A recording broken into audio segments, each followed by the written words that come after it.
2026 बाप दादा मधुबन से मधुर अनमोल महावाक्य है। बच्चे, अपने आप से पूछो कि मैं कितना समय बाप की याद में रहता हूँ। देही अभिमानी स्थिति कितनी समय रहती है। प्रश्न, तकदीरवान बच्चे ही बाप का कौन सा डायरेक्शन पालन करते हैं। उत्तर, बाप का डायरेक्शन है। मीठे बच्चे, हाँ जी बाबा। आत्मा अभिमानी भव।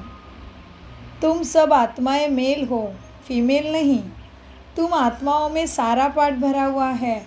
अब यही मेहनत व अभ्यास करो कि हम कैसे देही अभिमानी रहे। यही ऊंची मंजिल है। तो सारी आत्माएं भाई भाई है, हाँ, क्योंकि सब आत्मा भाई भाई है। तो मेल है, फीमेल की बात नहीं है। गीत चला है, तकदीर जगाकर आई हो। ओम शांति। मीठे मीठे रूहानी बच्चों ने गीत सुना। रूहानी बच्चे अर्थात जीव की आत्माओं ने कहा कि हम नई दुनिया की तकदीर यानी स्वर्ग की तकदीर बनाकर रूहानी बाप के पास बैठे हैं। अब बच्चों को रूहानी अभिमानी अर्थात आत्मा अभिमानी बनना है। बड़े से बड़े मेहनत यही है कि आत्मा अभिमानी बनना है, क्योंकि तुम्हें 63 जन्मों से माना 2500 साल से आधे अभिमान में रहने की आदत पड़ी है। उसको ही मिटाने की मतलब याद में रहने की मेहनत करनी है। बाबा भी स्वीकार करते हैं कि याद की ही मेहनत बड़ी से बड़ी मेहनत है, क्योंकि ज्ञान सहज है। अपने को आत्मा समझो और ऐसे समझो, मुझे आत्मा ने 84 जन्म लिए हैं, पूरे किए हैं। कभी बैरिस्टर बना, कभी क्या बना, कभी क्या बना हो। आत्मा मेल है, सब ब्रदर्स है, ना कि सिस्टर। आत्मा कहती है यह मेरा शरीर है, तो उस हिसाब से आत्मा मेल, यह शरीर फीमेल हो गया। हर बात को अच्छी रीति समझना है। बाप बड़ी विशाल महीन बुद्धि तुम्हारी बनाते हैं। कैसे बुद्धि बना रहा है बाप? विशाल। कैसे? बड़ी विशाल। शब्द कैसे चलाते बाबा? हाँ, बड़ी विशाल और फिर महीन बुद्धि बाप बनाते हैं। अब तुम जानते हो, मुझ आत्मा ने 84 जन्म लिए हैं। संस्कार अच्छे व बुरे आत्मा में रहते हैं। उन संस्कार अनुसार शरीर भी ऐसा मिलता है। सारा मदार आत्मा पर है। यह बहुत बड़ी मेहनत है बच्चे। जन्म जन्मांतर लौकिक बाप को याद किया तुमने, अब पारलौकिक बाप को याद करना है। अपने को घड़ी घड़ी क्या समझना है? आत्मा। हाँ, अपने को घड़ी घड़ी आत्मा समझना है। हम आत्मा यह शरीर लेते हैं। अभी हम आत्मा को कौन पढ़ा रहा है? जी, बाप पढ़ाते हैं।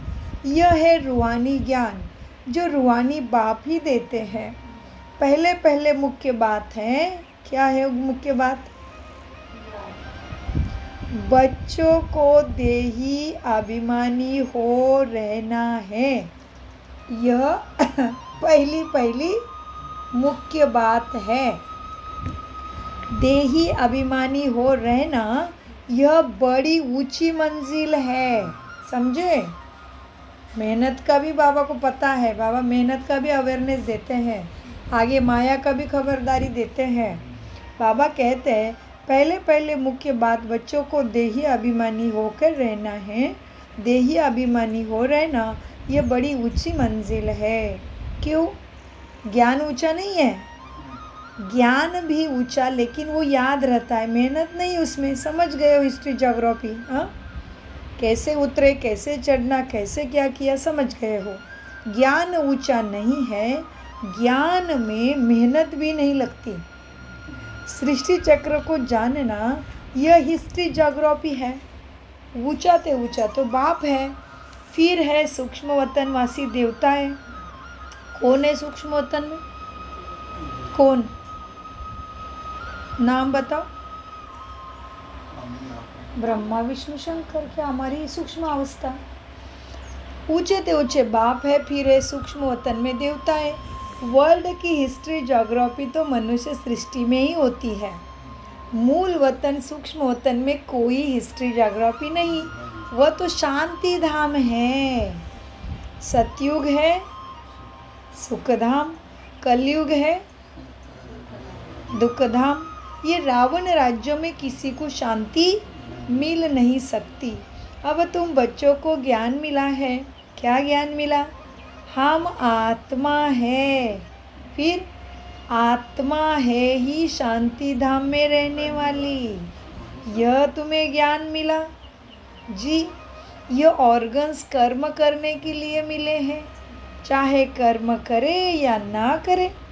हम तो आत्मा है, हमारा स्वधर्म शांति है।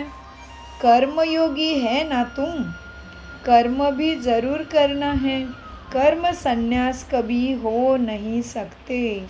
यह भी इन साइंस देखो, ये सन्यासी का पाठ है। सन्यास करने का क्या करते हैं?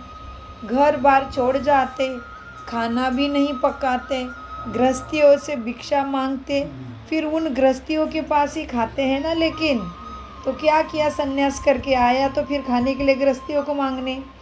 तो घर बार छोड़ा, लेकिन कर्म तो फिर भी आत्मा कर ही रही है ना, खाना पीना भीख मांगना। तो कैसा सन्यास हुआ? तुम कर्म योगी हो, तुम कर्म नहीं छोड़ते कि वो सबको ऊपर से जोड़ते हो, सारी बुराई को पतित को ख़त्म करते हो।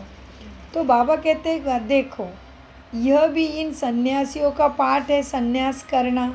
कर्म सन्यासी कभी हो नहीं सकता। कर्मों से आत्मा का सन्यास होता नहीं है। चुपचाप बैठी तो भी आत्मा मरती नहीं, वो बात नहीं हो रही। कर्म का सन्यास नहीं होता आत्मा का, वो बात हो रही। क्योंकि शांति से बैठे तो भी सांस तो ले रही है, शरीर चला रही है, पचन क्रिया चल रही है, खून दौड़ रहा है। कर्म से सन्यास कैसा हो सकता है? तो कर्म तो आत्मा करती रहती है। तो बाबा सन्यासी के रिलेशन में वो बताते कि सन्यास कभी कर्मों का होता नहीं है। फिर भी सन्यास धर्म मानते हैं ना लोग, इसीलिए बाबा थोड़ा उसके ऊपर प्रकाश डालते हैं। बाबा कहते हैं, मीठे बच्चे, कर्म सन्यास कभी हो नहीं सकते। यह भी इन सन्यासियों का पाठ है। घर बार छोड़ जाते हैं, खाना नहीं पकाते हैं, समझते हमने सन्यास किया है भगवान के लिए। लेकिन क्या किया? गृहस्थी से भीख मांगते हैं, फिर उन्हीं गृहस्थियों के पास खाने के लिए तो आ गए ना। घर बार छोड़कर कर्म तो फिर भी करती है आत्मा। कर्म संन्यास तो हो नहीं सकता। कर्म संन्यास तब होगा कब? कब होता है आत्मा का कर्म संन्यास?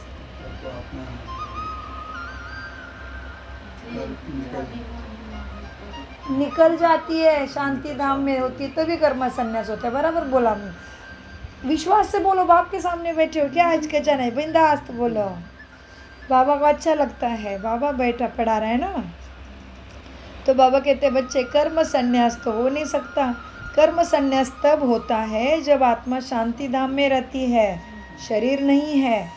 अब वहाँ कर्म इंद्रिय ही नहीं है, तो शांति धाम में कर्म कैसे करेगी?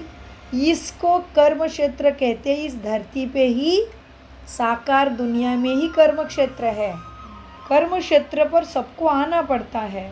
वह तो ऊपर में शांति धाम और मूल अथवा मूल वतन कहो, वहाँ पे शरीर नहीं है तो आत्मा शांति में है। कर्म का संन्यास उधर हुआ है। ऐसे नहीं कि ब्रह्म में आत्मा को लीन होना है, नहीं। आत्मा शांति धाम में रहने वाली है, फिर यहाँ पाठ बजाने, कर्म क्षेत्र पर पाठ बजाने आती है, तो शरीर द्वारा ही पाठ बजा सकती है। यह है डिटेल्स की बातें। अब नट सेल में तो कहते हैं बाबा, क्या? अपने को आत्मा निश्चय करो। यह है नट सेल की बातें। सार में क्या है? अपने को आत्मा निश्चय करो और बाप को याद करो, तो क्या फ़ायदा होगा? विकर्मों का विनाश हो जाएगा। इसको ही भारत का प्राचीन योग कहा जाता है। वास्तव में इनको कोई योग नहीं कहते हैं। वास्तव में इनको योग भी नहीं कहो, याद कहना चाहिए। याद कर रहे हो तुम, कि कैसे चढ़े थे, कैसे उतरे थे, फिर कैसे चढ़ना है, कहाँ से आया हो, कौन चढ़ाता है, ये सब याद करना चाहिए। हाँ, इसमें ही मेहनत है। योगी बहुत कम बनते हैं। योगी क्या होता है? योगी बहुत कम बनते हैं। अब योग की शिक्षा पहले चाहिए, बाद में ज्ञान। पहले है बाप की याद। बाप कहते हैं बच्चे देही अभिमानी बनो। यह रूहानी याद की यात्रा ज्ञान की यात्रा नहीं है। किसकी यात्रा है? याद की। तुम कैसे थे और वैसे बनना है फिर से। बाबा मार्ग दिखाते, शक्ति देते, ज्ञान गुण शक्तियों की बरसात करते।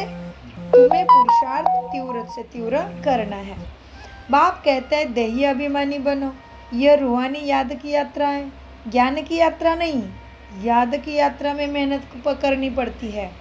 कोई भी भला बीके कहलाते हैं, परंतु बाप को याद नहीं करते तो वो बीके नहीं है। बाप आकर ब्रह्मा द्वारा तुम बच्चों को क्या करते हैं? देही अभिमानी बनाते हैं। यह देह अभिमानी, यह ब्रह्मा भी देह के अभिमान में थे। अभी देही अभिमानी बनने का इनका भी पुरुषार्थ चल रहा है। ये तो साकार मुरली है। बाबा तो बैठे हैं तैयार होके, फरिश्ता देवदूत संपूर्ण संपन्न शिव बाबा समान बन के बैठे हैं। हम सब बच्चों का वेट कर रहे हैं, क्योंकि राजधानी कोई अकेले से नहीं चलती। देखो, ये ब्रह्मा भी देह के अभिमान में थे। अभी देही अभिमानी बनने का पुरुषार्थ इनका भी चल रहा है। ब्रह्मा कोई भगवान नहीं है, यहाँ तो सब मनुष्य मात्र पतित है। पावन श्रेष्ठाचारी एक ही बाप होता है। हाँ, पावन श्रेष्ठाचारी अभी एक भी नहीं है कलयुग में। आत्मा के लिए कहा जाता है पुण्य आत्मा और पाप आत्मा। मनुष्य भी कहते हैं मेरी आत्मा को तंग नहीं करो, परंतु समझते नहीं है कि मैं कौन हूँ। कहते तो है आत्मा को तंग मत करो, लेकिन मैं ही आत्मा हूँ ये नहीं समझते हैं। हाँ, तो पूछा जाता है हे जीव की आत्मा। क्या बोल रहे बाबा? क्यों बोला बाबा ने ऐसे जीव की आत्मा? शरीर लिया है तो जीवन शुरू हुआ ना, इसलिए। हे जीव की आत्मा, तुम क्या धंधा करते हो?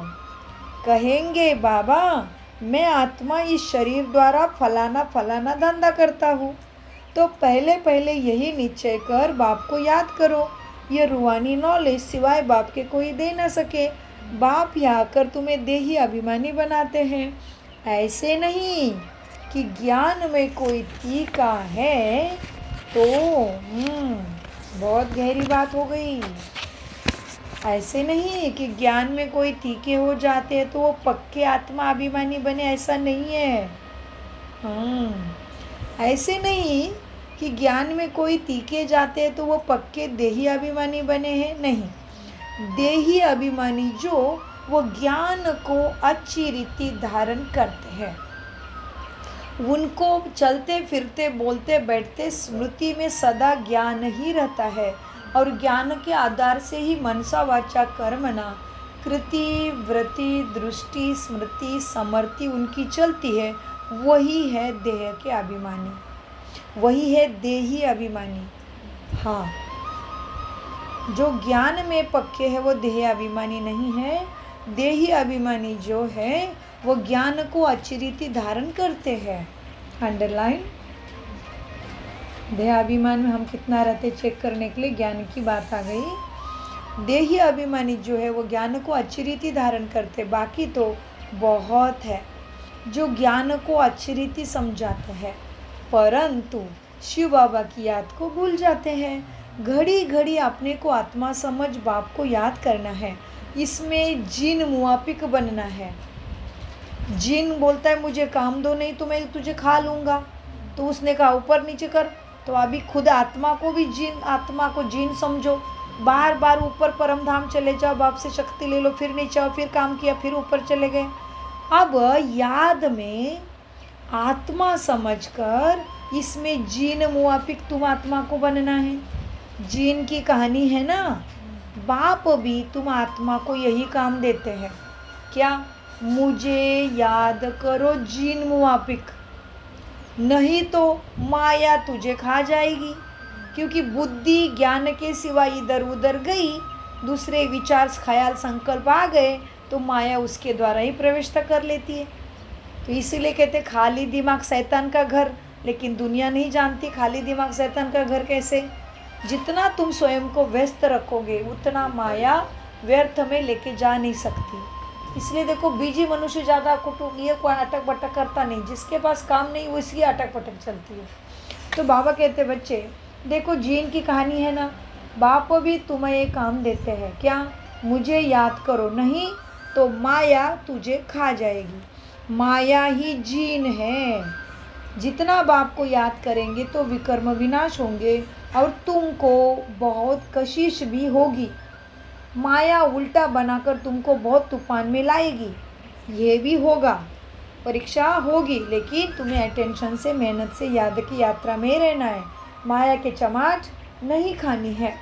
माया उल्टा बनाकर तुमको बहुत तूफान में लाएगी। बहुत बुद्धि में यही ज्ञान रहे, बुद्धि में यही याद रहे कि हम आत्मा बाप के बच्चे हैं, बस इसी खुशी में रहना है। कुछ भी हो जाए तो भी कौन सी खुशी पकड़नी है। बाबा बैठा है ना, मैं क्यों ऊपर नीचे करूँ, बाबा को बता के निश्चिंत हो जाओ। बस बुद्धि में यही याद रहे कि हम आत्मा बाप के बच्चे हैं, बस खुशी में रहना है। देहाभिमान में आने से माया चमाट लगाती है, हतम ताई का खेल भी दिखाते हैं, मुलारा डालने से गुम हो जाती है माया। तुमको भी माया तंग नहीं करेगी, अंतर्मुखी होके रहो, बोलना ही नहीं है।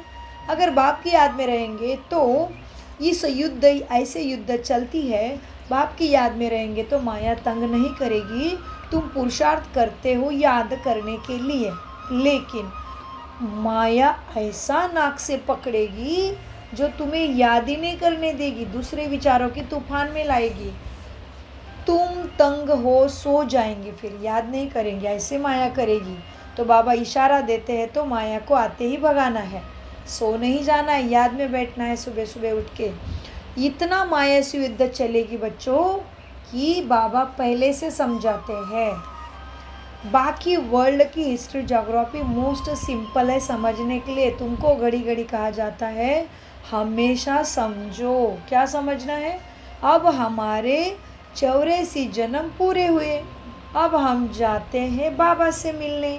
यह याद रहना ही मुश्किल हो जाता है, यही तुम भूल जाते हो। बाकी किसी को समझाना कोई मुश्किल बात नहीं है, याद रखना मुश्किल बात है। ऐसे नहीं हम तो बहुत अच्छा समझाते, नहीं, पहले पहले यही याद करना है कि मैं आत्मा परमात्मा की परमात्मा का संतान हूँ, बच्चा हूँ। पहले पहले बातें याद की।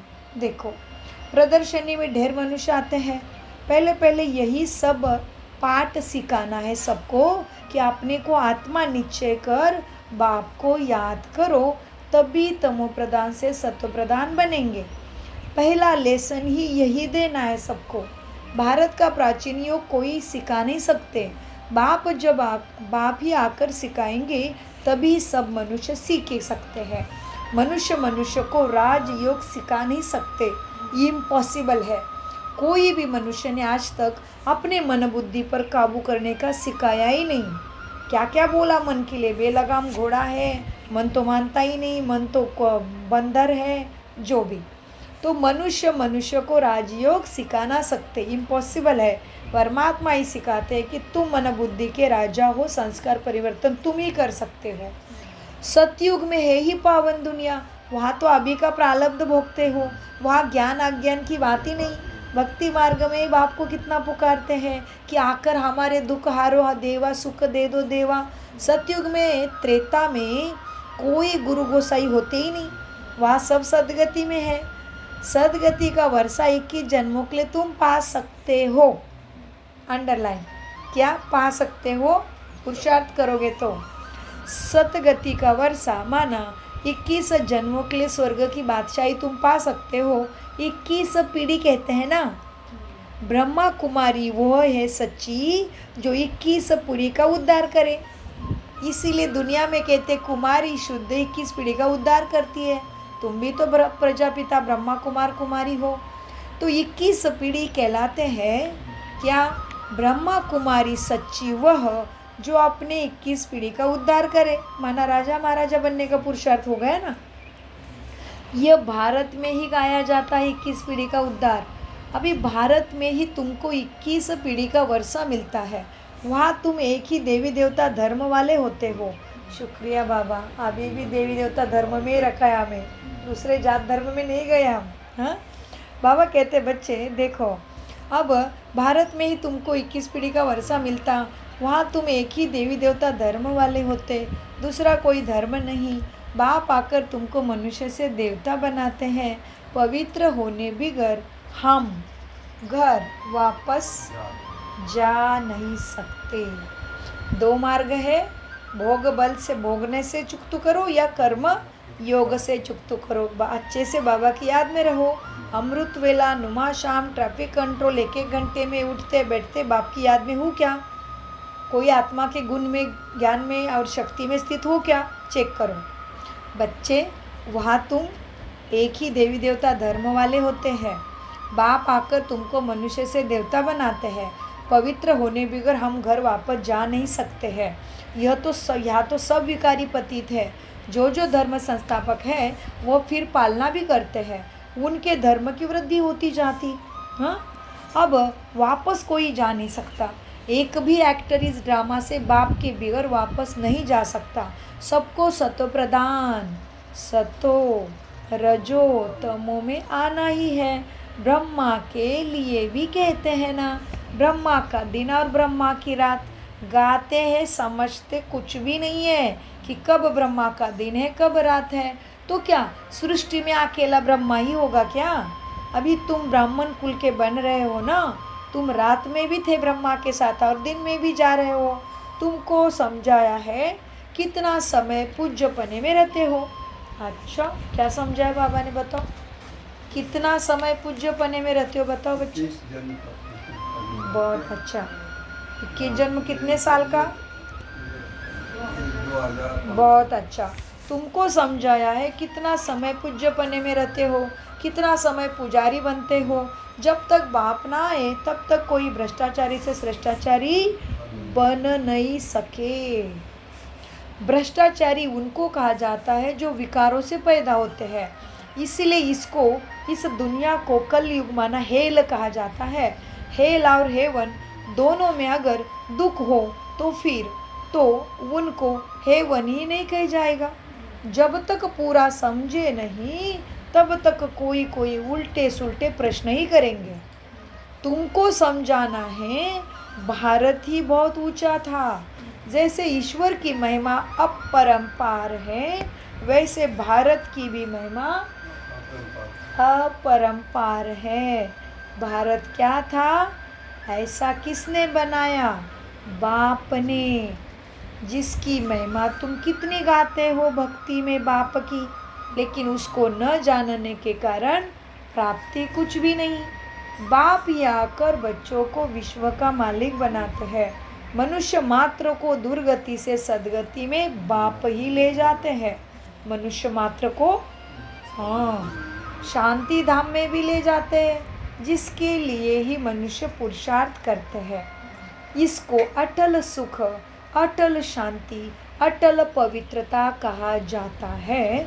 जो बाप तुम्हें दिलाते हैं, ये कोई भी तुम्हारे प्राप्ति को टाल नहीं सकता, ना छीन सकता। अब देखो बच्चे, मनुष्य मात्र को दुर्गति से सदगति में बाबा ही ले जाते हैं, सुखधाम में भी ले जाते हैं, जिसके लिए ही मनुष्य पुरुषार्थ करते हैं। इसको अटल सुख, अटल शांति, अटल पवित्रता कहा जाता है।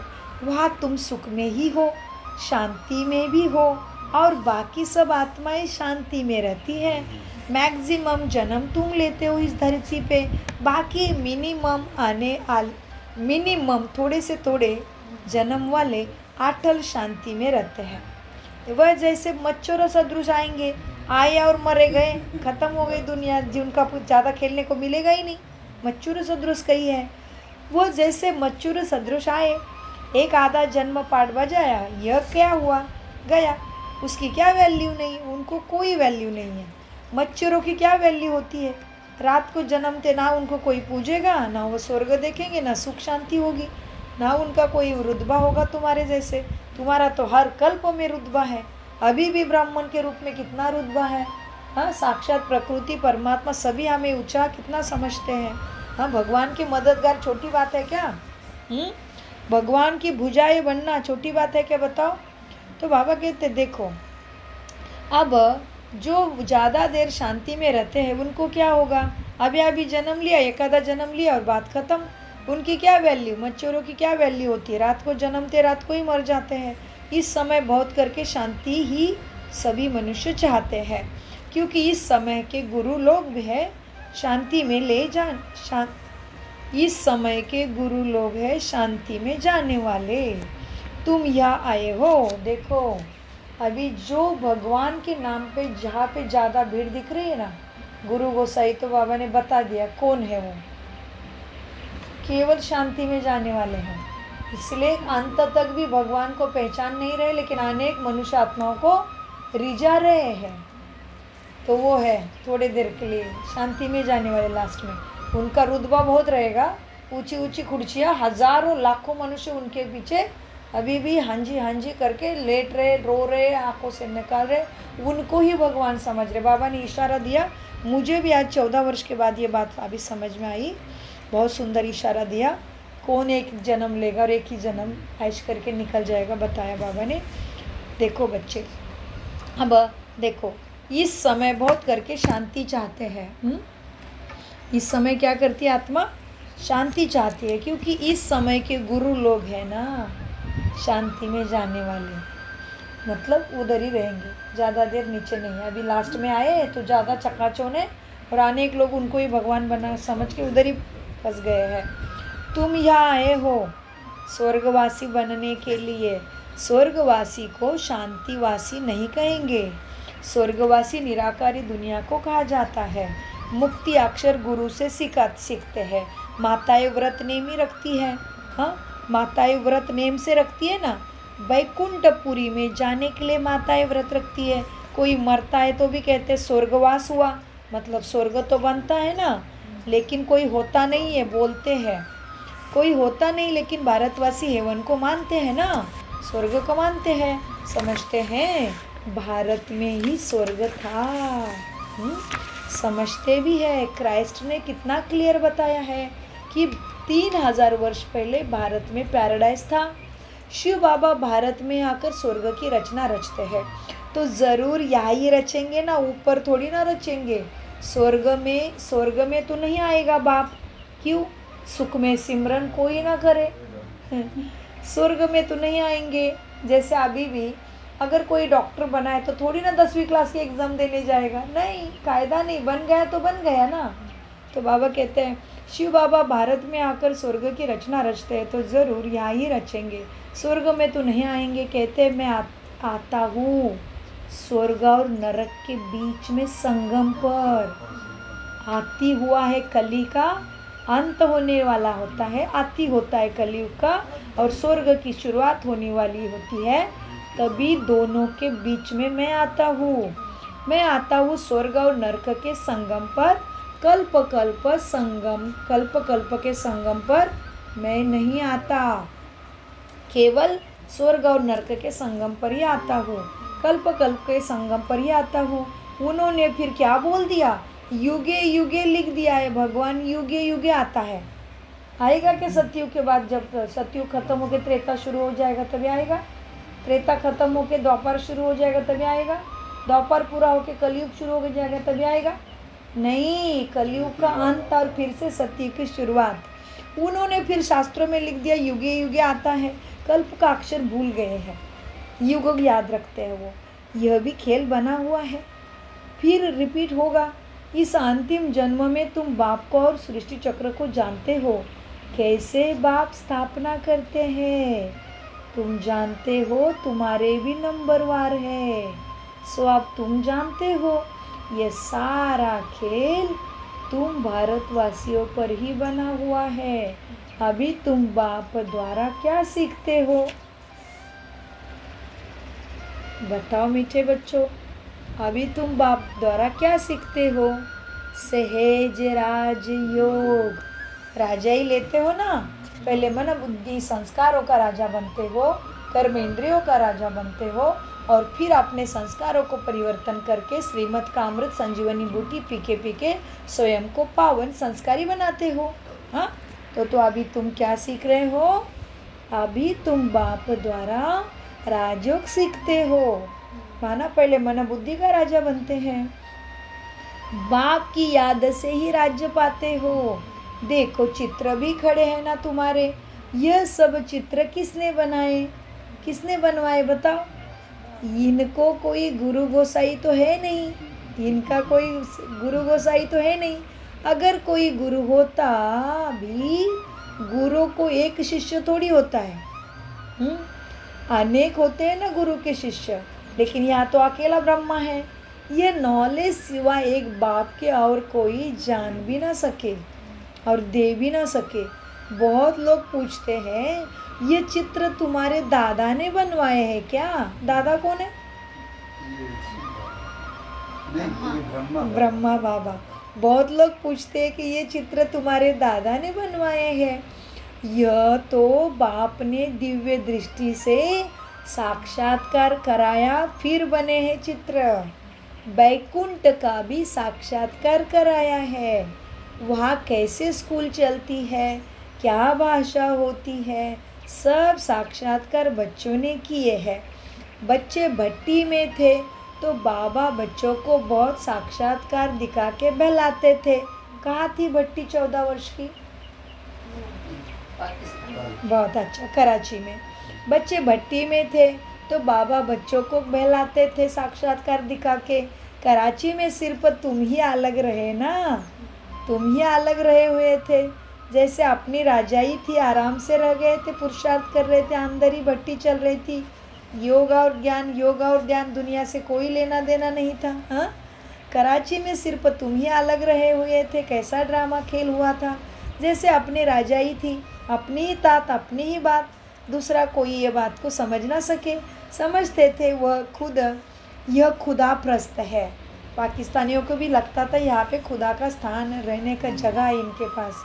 समझते थे ये खुदा प्रस्त है। बाबा ने समझाया है, बच्चे तुम हो नन्स, नन बट वन, माना तुम बाबा के ही हो, एक के ही हो और एक के ही हो, एक के ही हो रहे, एक के ही बनेंगे। तुम हो नन्स, माना किसी के साथ तुम्हारी दिल नहीं लगती है, एक के साथ हो और एक के हो। तुम हो नन्स, नन बट वन, एक बाप के सिवाय और कोई को याद नहीं करना। वह नन्स क्राइस्ट को ही याद जानती है, उनके सिवाय कोई को नहीं जानती। लेकिन तुम भी वंडरफुल हो, तुम इतने हो फिर भी एक के हो, एक को याद करते हो, एक के मार्ग पे चलते हो, एक के राज्य में आते हो। तुम जानते हो वर्षा एक शिव बाबा से मिलता है, शिव बाबा भी हमारा बिंदी है। वह कोई वहाँ भी कोई द्वार ही समझाएंगे ना। हाँ, शिव बाबा बिंदी है तो फिर उसको कोई कश मुख तो चाहिए ना, वह भी कोई द्वार ही समझाएंगे ना, कोई के द्वारा तो समझाएंगे बाबा, क्योंकि वो बिंदी है। प्रजापिता ब्रह्मा तो ज़रूर यहाँ ही होगा, कहाँ? संगम पर। बाप कहते हैं, इनों के बहुत जन्मों के अंत के जन्म में पतित शरीर में मैं प्रवेश करता हूँ। ये ब्रह्मा 84 जन्म भोग के जब खुद ही ये ब्रह्मा की आत्मा पूरी पतित बनती है, तभी मैं इनके शरीर में प्रवेश करता हूँ। प्रजापिता ब्रह्मा तो ज़रूर यहाँ ही होगा, जब कोई राजा ही नहीं है। प्रजा का, प्रजा के ऊपर प्रजा ने किया हुआ राज्य, प्रजा ने चलाया हुआ राज्य, माना लोकशाही, माना प्रजा का पिता। गाते हैं शास्त्रों में लेकिन समझते कुछ भी नहीं। मैं इसी प्रजापिता ब्रह्मा के आखिरी के जन्म में इसके शरीर में प्रवेश करता हूँ। अच्छा, मीठे मीठे सिखिल दे बच्चों प्रति माता पिता बाप दादा का याद प्यारा और गुड मॉर्निंग। रूहानी बाप की रूहानी बच्चों को नमस्ते। हम रूहानी बच्चों की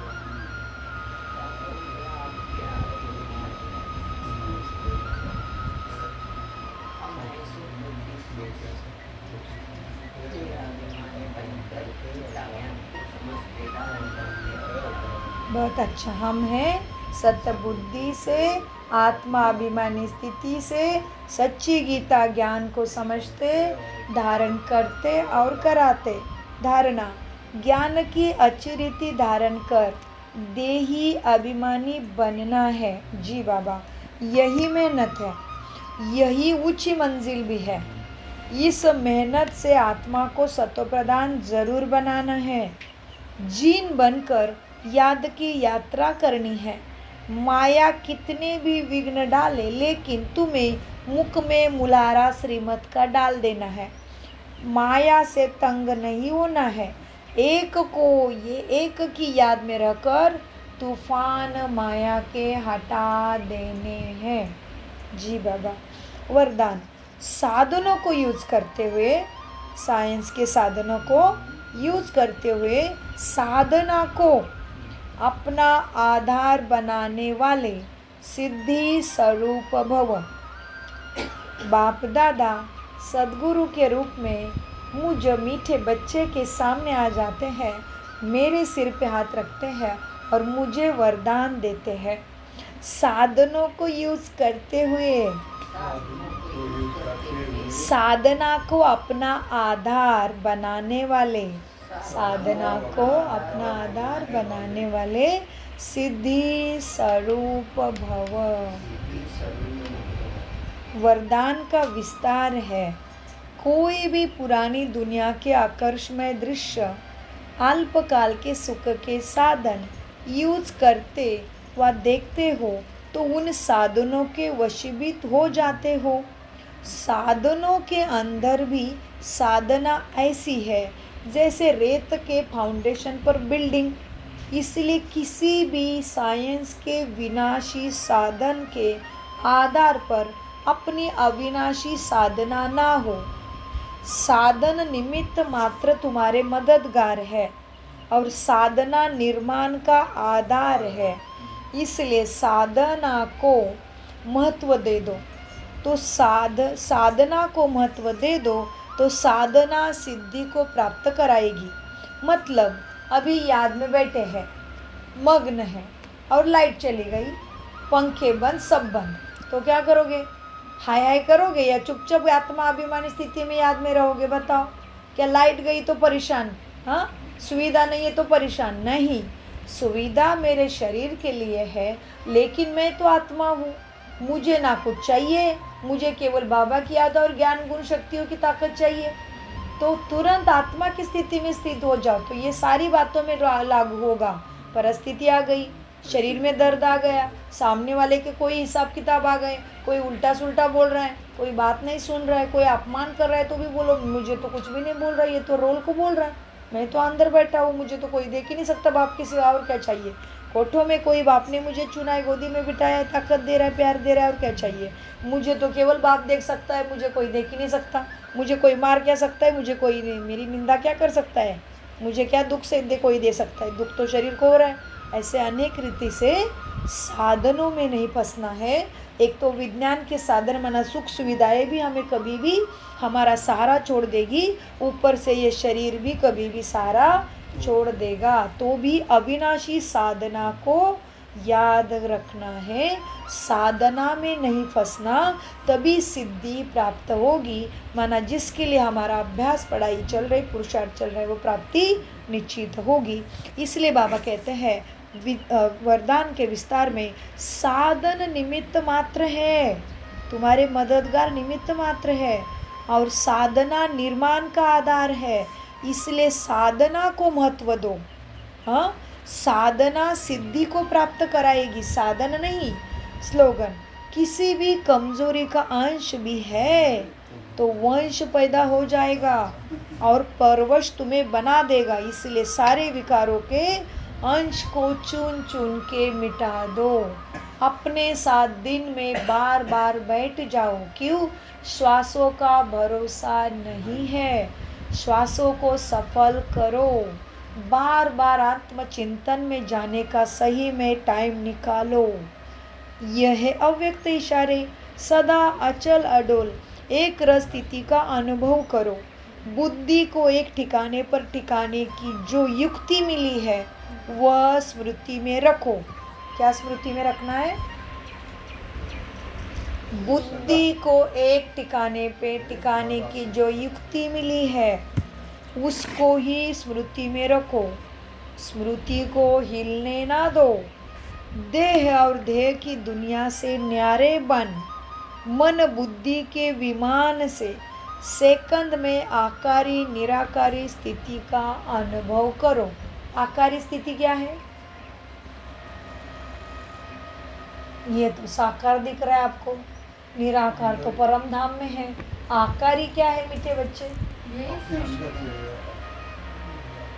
आकारी मना अति सूक्ष्म लाइट का शरीर, मन बुद्धि भी कहो या फरिश्ते का शरीर, देवदूत का शरीर, जिसको दुनिया परी करके जानते हैं। आकारी माना हमारा लाइट का शरीर। जैसे ब्रह्मा बाबा कैसा है अभी? फरिश्ते के शरीर में है सूक्ष्मोत्तन में। सूक्ष्मोत्तन कैसा है? जहाँ पे सर्वत्र चांदनी जैसा चांद जैसा प्रकाश फैला है। परम धाम कैसा प्रकाश है? परम धाम में कैसा प्रकाश फैला है? लाल लाइट का प्रकाश। सूक्ष्मोत्तन में कैसा प्रकाश फैला है? सफेद लाइट का प्रकाश। आकारी शरीर माना सेम इसी ऊंचाई का फरिश्ते का शरीर।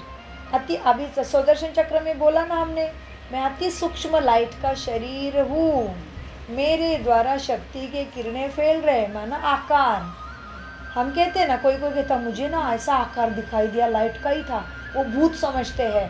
वो भूत नहीं है, किसी दिव्य आत्मा की लाइट दिखाई देती, लेकिन हमारी बुद्धि तमो प्रधान पतित पापी होने के कारण हमें वो डर लगता है, क्योंकि मैं सहन तो होना चाहिए ना शुद्धि की शक्ति। जैसे जब तक हम शुद्धि नहीं धारण करते तब तक बाबा की लाइट हमारे पास आती नहीं, ज्ञान समझ में आता नहीं। वैसे ही है। तो आकार समझ में आया? आकार माना फरिश्ते की हमारी लाइट की बॉडी, सेम आकार की। तो बाबा कहते हैं देह और देह की दुनिया से न्यारे बन मन बुद्धि के विमान से सेकंद में आकारी माना सूक्ष्मोत्तन में फरिश्ते का शरीर, खुद का आकारी और निराकारी स्थिति को अनुभव करो। बुद्धि को हिलने ना दो, नहीं तो युद्ध में समय बहुत व्यर्थ जाता है। जैसे तपस्वी सदैव आसन पर बैठते हैं ना, वैसे आप भी अपनी याद की एक स्थिति के आसन पर विराजमान रहो तो भविष्य का सिंहासन जरूर मिलेगा। ओम शांति, ओम शांति, ओम शांति। मीठे प्यारे बाप दादा का अनगिनत पदम गुना शुक्रिया शुक्रिया शुक्रिया। कम बोलो, मीठा बोलो, धीरे बोलो, सोच समझ कर बोलो। शुक्रिया बाबा, शुक्रिया। दूसरा ना कोई, बाबा सदा, बाबा मेरा सदा का साथी है।